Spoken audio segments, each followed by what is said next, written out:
Zvuk misli. Podcast Instituta za filozofiju i društvenu teoriju.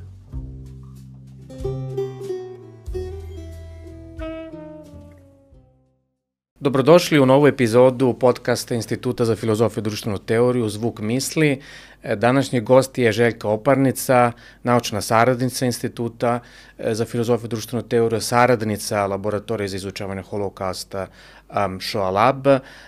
Željka je doktorirala na temu sefardskih Jevreja na Balkanu u prvoj polovini 20. veka. Sa njom ćemo danas razgovarati o raznim temama, ali pre nego što počnemo moram jednu malu napomenu da pročitam jedan mali uvodni, da tako kažem, tekst.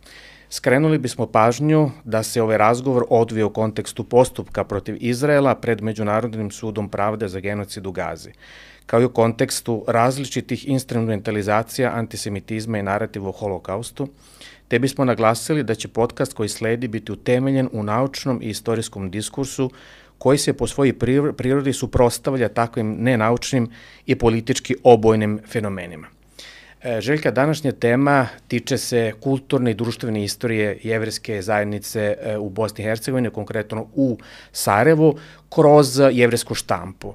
I danas je zapravo tema, između ostalo, taj jevrejski glas, jedan od najpoznatijih i najvažnijih, da kažemo, časova, odnosno novina koje su izlazile između dva svetska rata u Sarajevu.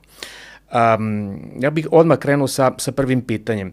Kad i u kojim uslovima počinje zapravo istorija jevrejske štampe u Sarajevu? Jevrejska štampa u Sarajevu postoji od kraja 19. veka.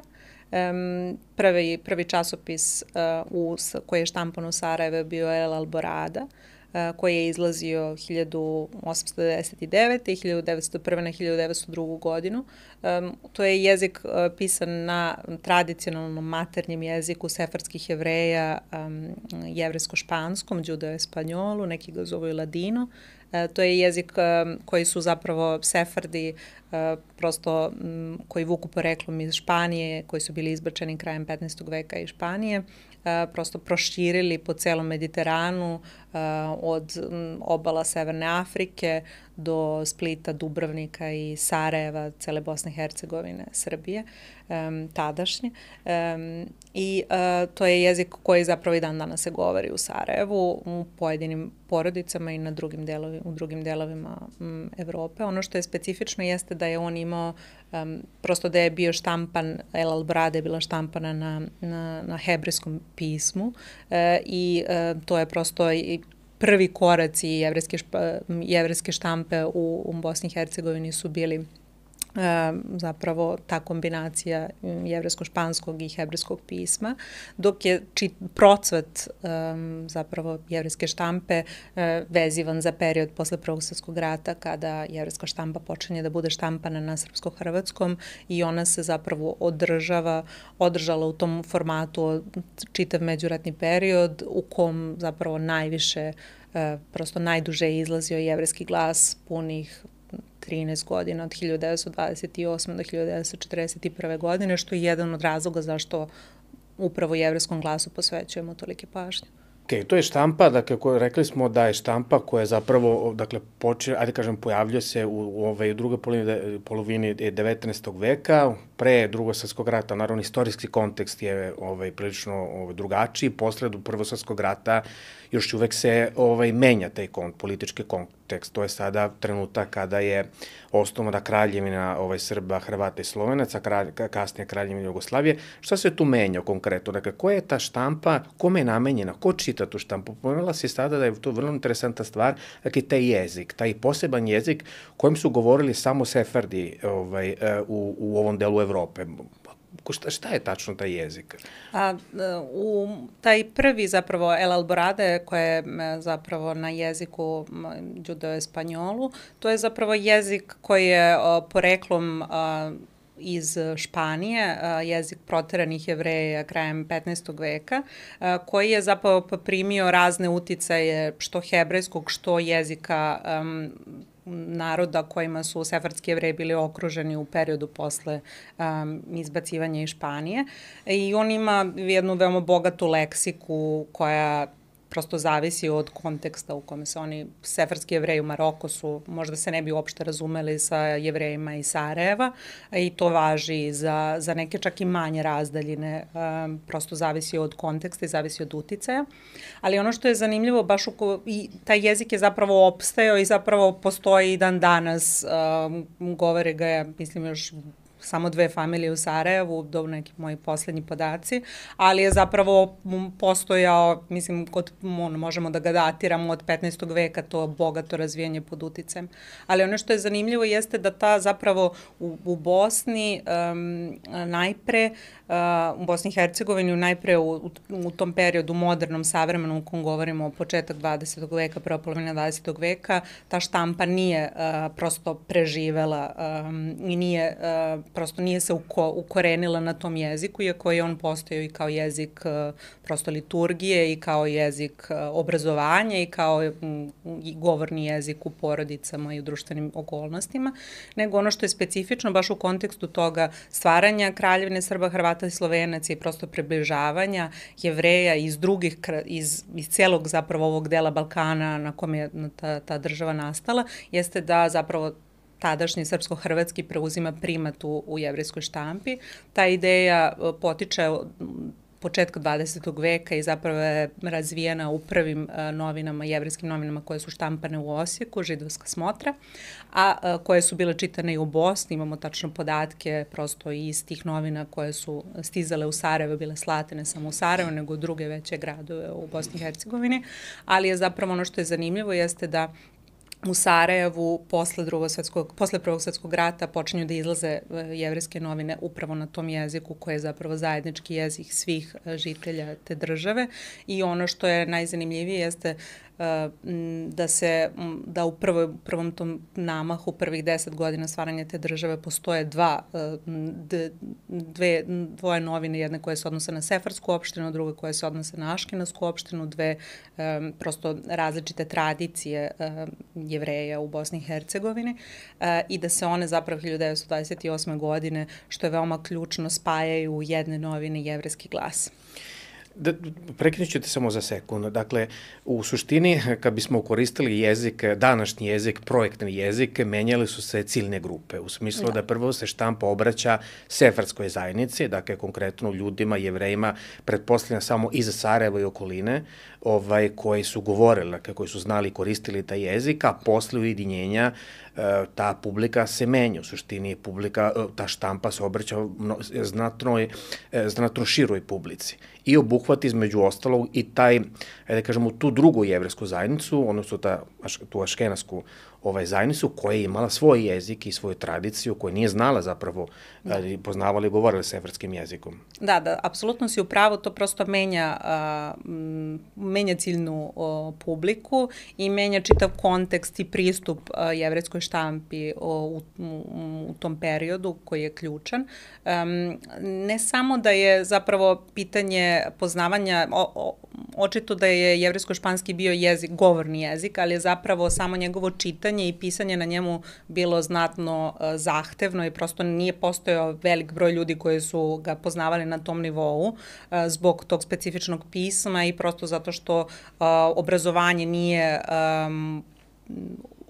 tadašnju prosto davalo dobar osnov za čitanje i pisanje na toj formi jevrejsko-španskog, na hebrejskom suštinski.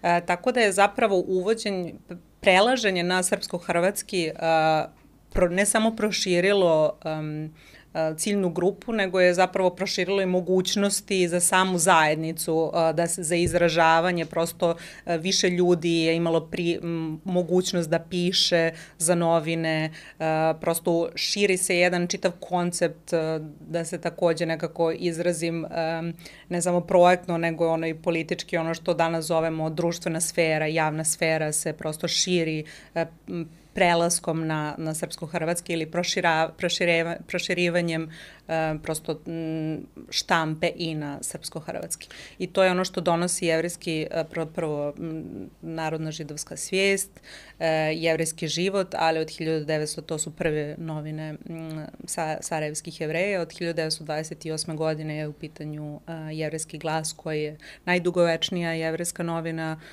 u Sarajevu, izlazi od 1928. sve do početka Drugog svjetskog rata i samim tim kroz Jevrijski glas saznajemo mnogo o jednom veoma bogatom živopisnom periodu, ne samo za Jevreje, nego za generalno sve zajednice u Sarajevu i na kraju krajeva Kraljevine Jugoslavije. Znači, mogli bismo da kažemo da je zapravo taj Jevrijski glas jedan, ajde da kažemo, alat, jedno sredstvo koji dozvoljava između ostalog međusobno upoznavanje, u smislu da jevrijska zajednica se na taj način otvara, a mnogi drugi koji nisu znali severski jezik, nisu govorili severskim jezikom, zapravo počeli zapravo da uče puno stvari o jevrijskoj zajednici. Dakle, to je neka vrsta, kako da kažem, zajedničkog rada. Ali zanima me kako si ti došla do tog jevrijskog glasa, zašto te zanima, šta je upravo specifično u tome? Jevrijski glas je suštinski osnova bio moje doktorske teze, jer sam se ja bavila pre svega političkom mišlju Sefarda na Balkanu i on je zapravo objedinio mnoge različite perspektive i prosto neke podele, neke sukobe, ali takođe neka slaganja unutar šire jevrijske zajednice.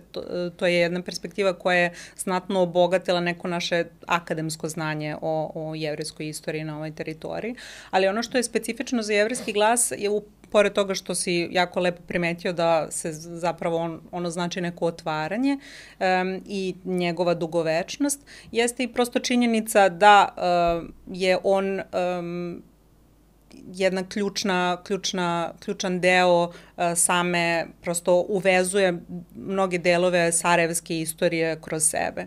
I to je nešto što smo zajedno sa našim partnerima, Medija centrom iz Sarajeva, prepoznali u Jevrijskom glasu i koje smo i sproveli, i to jest sprovodimo trenutno kroz jedan projekat koji finansira UNESCO. Taj projekat se zove Oživljavanje jevrijske kulture i on zapravo smatra oživljavanjem zapravo jedan deo prosto približavanja jevrijske kulturne baštine široj zajednici, ne samo Sarajeva, ne samo Beograda, nego obe ove države i generalno samog celog Zapadnog Balkana, na što se i sam projekat odnosi.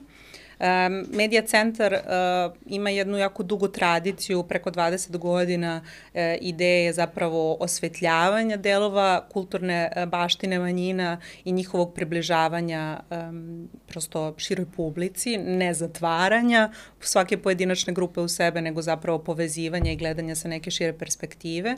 I oni su svoju ideju započeli sa nekim idejom otvaranja, zapravo pravljenje jedne digitalne baze koja bi bila dostupna svima u nekom skladu zapravo sa idejom veoma široke prirode, a to je da je kulturna baština jedno osnovno ljudsko pravo.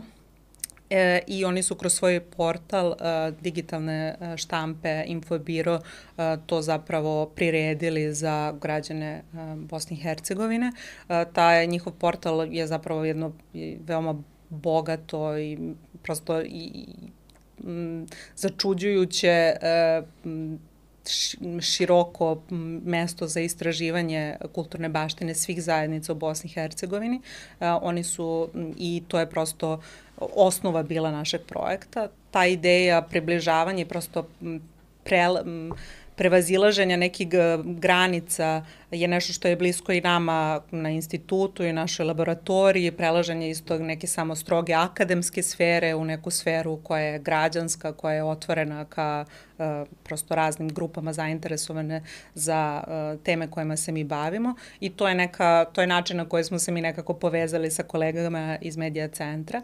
Ono što smo takođe prepoznali u našem projektu jeste da se vremenom i pogotovo u poslednje vreme taj prostor za manjinske zajednice jako zatvara i da prosto preovlađuju pojedine grupe u odnosu na druge, a ovaj projekat zapravo želi kroz istoriju jevrijskog glasa, kroz ono što jevrijski glas nama otkriva o tom društvu, o tom gradu, o toj državi. Prosto želimo da približimo to široj publici, da vidimo šta smo novo saznali, kako zapravo Jevrejski glas menja naše poznavanje istorije, naše poznavanje prosto ne samo onoga što se dešava u Sarajevu, u Beogradu, nego zapravo i mnogim manjim gradovima, što sve zapravo Jevrejski glas prati. To je naravno, kontekst je širi toga da mi zapravo nemamo mnogo podataka, nije mnogo pisano i prosto i ono što je pisano možda je zatvoreno nekako hermetički u akademskoj zajednici, a zajedno sa Medija centrom i tom njihovom veoma širokom bazom i njihovim već dugogodišnjim prosto radom na približavanjima različitih kulturnih zajednica i baština različitih manjinskih zajednica. Sada to radimo samo kroz Jevrejski glas, jedan deo slagalice koji je nedostajao. Dakle, taj projekat je zapravo veoma značajan jer nam otkriva puno informacije, puno priča zapravo i tema iz domena i da kažemo društvene istorije, dakle i kulturne istorije, dakle kako se živelo zapravo u tim zajednicama, u tim gradovima, između ostalog, naročito između dva svetska rata, što je jako interesantno. Ali sada moje pitanje, sigurno ste naišli na ogroman broj tema, ogroman broj članaka, dakle na veliki broj izdanja. Nisam razumeo koliko ima izdanja, ali koliko sam shvatio, to je Jevrejski glas se objavljuje niz godina, dakle decenija bukvalno. Koja metodologija stoji za toga? Kako vi možete da se bavite svime? Šta ste identifikovali kao najvažnije stvari, najvažnije teme i koje metodologije zapravo koju koristite?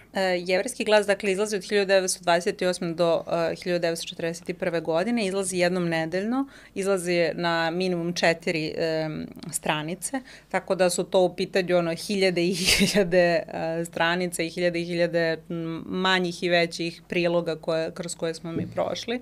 Ideja je zapravo bila da se, iako je to prosto informacije, imena, podaci koje, baš zato što nemamo mnogo literature i ne poznajemo u potpunosti tu prosto taj bogati život ne samo sarajevskih Jevreja, nego generalno svih zajednica u tom periodu, je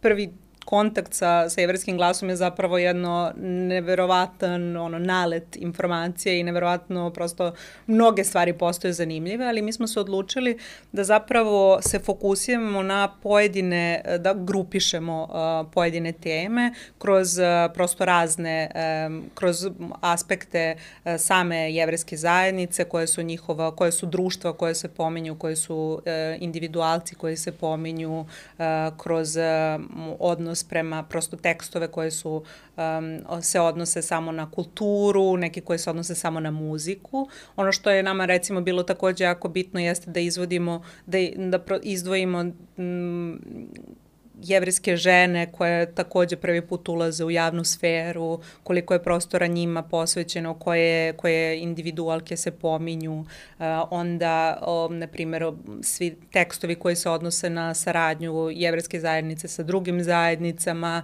tekstovi koji se odnose na prosto neku pravnu poziciju Jevreja u celoj Kraljevini Jugoslaviji, koji osvetljavaju jedan deo te političke istorije, tekstovi koji se odnose na neke tradicionalne aspekte zajednice. Ono što je bilo, na primjer, jako zanimljivo jeste pojavljivanje jevrejsko-španskog i prosto te neke usmene tradicije koja je sada štampana zapravo na latinici, na srpsko-hrvatskoj, na pismu koje koristi srpsko-hrvatski, ali je zapravo jezik taj govorni jezik sefardskih Jevreja, koji prosto čuva jedan aspekt inače teško dostupne kulturne baštine. Tako da je prosto kroz te grupe i kroz te fokusiranje na određene teme smo sastavili jednu metodologiju za koju mislimo da bi sad bila primenjiva i na druge slične projekte i pogotovo na te neke sredine gde je bilo mnogo kontakata između različitih grupa. Mislimo da je to jedan pristup koji bi mogao da se primenjuje nadalje. Moram da te pitam, da li postoji jedna tema koja tebe posebno zanima, nešto što si otkrila, nešto što je privuklo tvoju pažnju? Da, mislim, postoji mnogo tema, ali ono što je meni bilo fascinantno jeste zapravo taj način na kojima se u Jevrejskom glasu piše o nekim pojedincima koji su nama poznati, na primjer Isak Samokovlija, proslavljeni jugoslovenski pisac koji govori o jevrejskom životu, uglavnom u jednom delu Sarajeva koje su Bjelave, zapravo jedan siromašni kraj, jedan deo prosto istorije sarajevskih Jevreja koja nam je slabo poznat, ali ne samo to, nego zapravo mi možemo da pratimo njegovo probijanje u literarnom svetu kroz jevrejski glas, njegove odlomke iz njegovih dela, praćenje njegovih književnih večeri koje su prvo u okviru jevrejske zajednice, a posle u gradu, u državi, prosto taj odnos, kako se sama, kroz takve primere možemo da vidimo kako se širi jevrejska sfera, kako se zapravo ta preklapanja kulturna su sve veća i veća i način na koji zapravo različite sfere društva komuniciraju je sve prosto vidljivo u tim jednim novinama te jedne zajednice. To je jedna stvar. Druga stvar, zapravo postoje mnoge stvari koje se odnose na politiku same zajednice, unutrašnje pitanja, filozofiju, pristupu samoj državi Jugoslaviji, pristupu gradskoj politici, prosto neke, s obzirom da se uglavnom istorija piše iz perspektive većinske zajednice, mnogo smo malo znali o tome, a to mnogo upotpunjuje naše znanje generalno o tome kako su stvari funkcionisale u nekoj praksi, kako su birani, ne znam, članovi gradskog veća u Sarajevu, ko je za koga lobirao, ko je za koga, to su prosto neke stvari kojima smo do tada stvarno malo znali, a sada će biti dostupne svima kroz digitalizaciju koju je ovaj projekat obezbedio i kroz Infombiro koji će prosto svim građanima Bosne i Hercegovine dostupan, a kod nas će biti dostupan na našem institutu, tako da. Znači, možemo da kažemo da definitivno taj jevrejski glas na neki način menja, mislim, ono što znamo do sada u istoriji jevrejske zajednice, ne samo u Sarajevu, ili o odnosima, na primjer, između jevrejske zajednice i drugih zajednica, ili vlasti, na primjer, u Sarajevu i širom, dakle, Bosne i Hercegovine. Dakle, za nas istoričari svakako nešto i tekako važno i nam na neki način dozvoljava da se tim periodom i tom zajednicom bavimo iz neke druge perspektive koja je do sada bila potpuno nepoznata. Da, to je upravo jedan aspekt toga i prosto ne samo i te neki, nisu to samo u pitanju te neke šire pitanja koje su možda interesantna samo istoričarima ili nekim ljudima koji se prosto interesuju za istoriju. Postoji neke prosto posebni podaci za koje nismo znali. Naprimer, postoji mnogo podataka o tome gde i kada neke određene jevrejska društva organizuju zabave krajem 20. godina na kojima se sluša džez.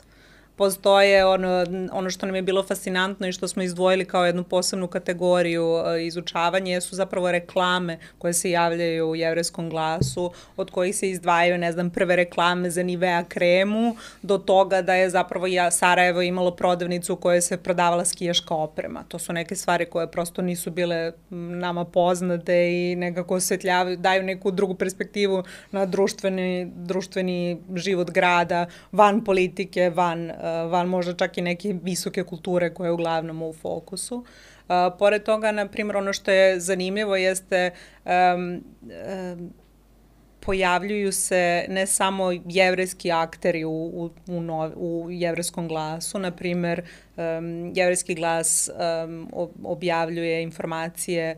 Prvo, ono što je zanimljivo za mene bilo jeste da Jovan Palavestra, književni kritičar, nalazi prostor u jevrejskom glasu i objavljuju se njegove kritike i njegovi prikazi, ali, na primjer, veliki sarajevski, bosansko-hercegovački slikar Voja Dimitrijević je takođe bio ispraćen i ne samo on pojedinačno, nego i kroz grupu koja je tada postojala, jednu avangardnu grupu Collegium Artisticum, koje je on predvodio zajedno sa drugim članovima, od kojih je Jahiel Kamhi se izdvaja kao arhitekta, Oskar Danon kao kompozitor. Oni su imali jednu prosto umetničku grupu koja je imala svoj veoma zanimljiv prosto politički stav da ne žele da sarađuje sa državom za koju su smatrali da u tom trenutku sarađuje sa fašističkim zemljama i imali su prosto jedan čitav umetnički svet koji su izgradili u Sarajevu, koji je nekako bio, mislim, koji je svakako bio avangardan. To je nešto što isto saznajemo iz Jevrejskog glasa. Tako da su prosto neke informacije koje su za značaj, za neke veoma specifične delove istorije Kraljevine Jugoslavije, do kojih je zapravo stvarno nije bilo puno podataka.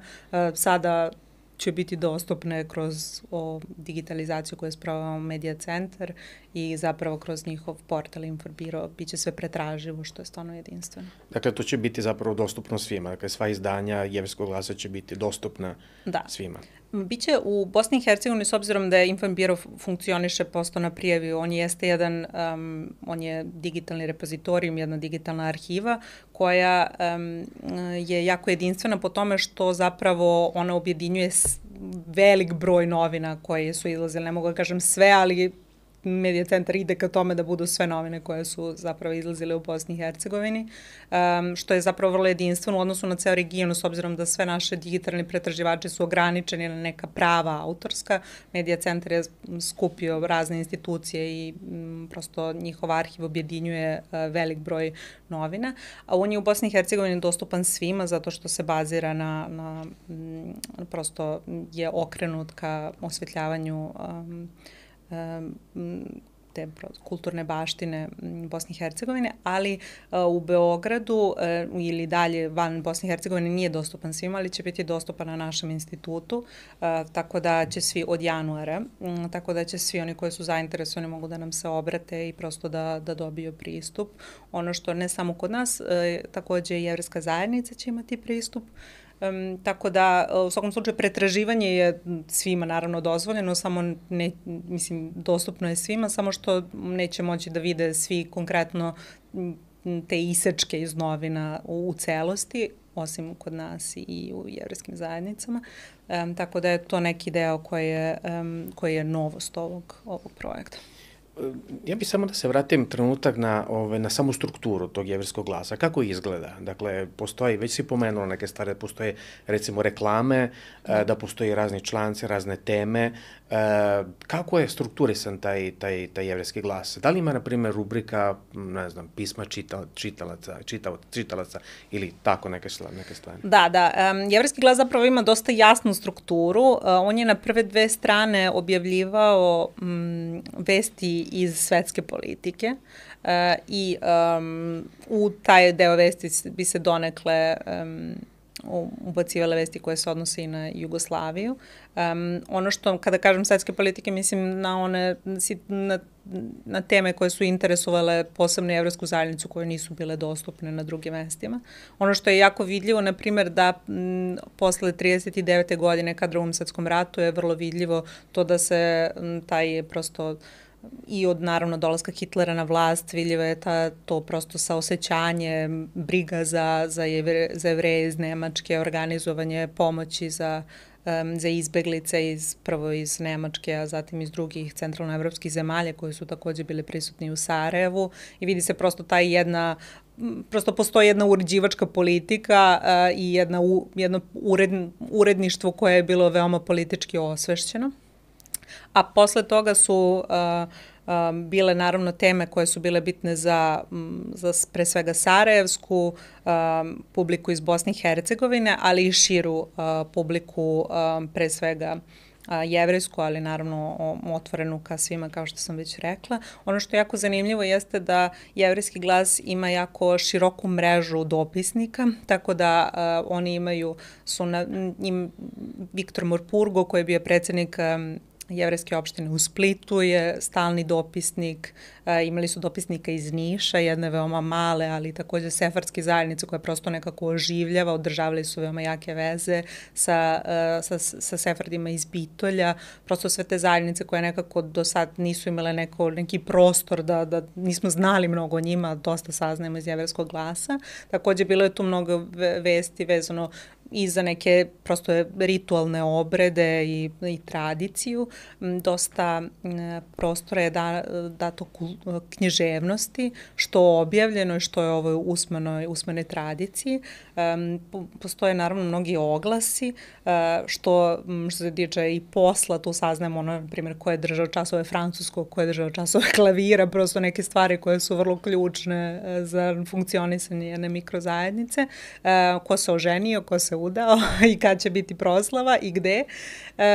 I takođe da na kraju su tu reklame koje imaju su naravno zanimljive meni kao istoričarki zbog podataka koje nose, ali oni su zapravo i jedno likovni iskaz tog vremena, likovni iskaz jedne zajednice kroz koje možemo da pratimo razne uticaje tog vremena, tako da je to jedan jako zanimljiv aspekt i to nas je dosta je pažnje privuklo i mislimo da može da se razvije u neki dalji projekat i u neku dalju prosto perspektivu za gledanje na jevrejsku kulturnu baštinu u Sarajevu. Željka, hvala puno što si bila gost ove epizode, dakle, podcasta Instituta za filozofiju i društvenu teoriju. Čekamo te prve rezultate, odnosno čekamo upravo dakle, digitalizanu verziju jevrejskog glasa koji će biti dostupan u našem institutu počevši od januara, u Bosni je već dostupan, koliko sam shvatio, i čekamo dakle, dalje istraživanje i dalje rad na ovim temama. Hvala vam još jednom, hvala ti Željka i do sledeće epizode.